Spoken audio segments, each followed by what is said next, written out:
ఎలక్షన్కు ముందు చెప్పిన వాగ్దానంలో మెయిన్ వాగ్దానము కల్తీ లేని మద్యం ఇస్తామని వాగ్దానం చేశారు. ఈరోజు వచ్చే మాత్రము కల్తీతో వాళ్ళే బినామీల్లో పెట్టి కల్తీ ఫ్యాక్టరీలు పెట్టి లిక్కర్ కల్తీ చేపించి తాగే వాళ్ళ ప్రాణాలకి కారకం అవుతున్నారు. దీనికి నిరసనగా ఈరోజు మేము ఎక్సైజ్ ఆఫీస్ ముందు ధర్నా చేస్తుంది.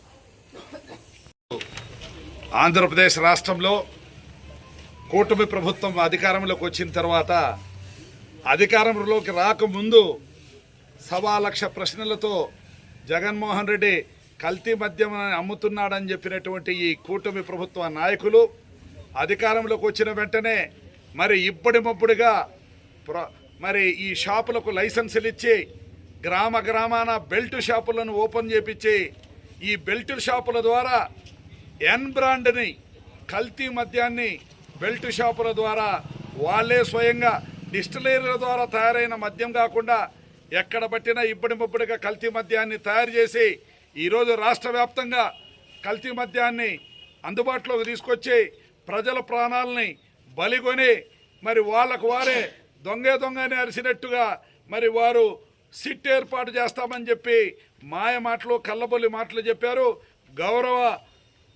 మా గౌరవ ఎంపీ వర్లు సిబిఐ ఎంక్వైరీకి ఆహ్వానిస్తున్నాం. మరి కూటమి ప్రభుత్వం భయంతో వెనకడుగు వేయటం జరుగుతుంది. మరి ఈ చనిపోయినటువంటి ప్రాణాలకు ఎవరు బాధ్యత వహిస్తారు? ఎప్పుడు చంద్రబాబు నాయుడు అధికారంలోకి వచ్చిన కల్తీ మద్యంతో ప్రజల ప్రాణాలతో చెలగాటమాడటం అనేది పరిపాటి అయిపోయింది. అప్పుడు 14 డిస్టిలరీలకు అనుమతి ఇచ్చింది కూడా తెలుగుదేశం ప్రభుత్వమే.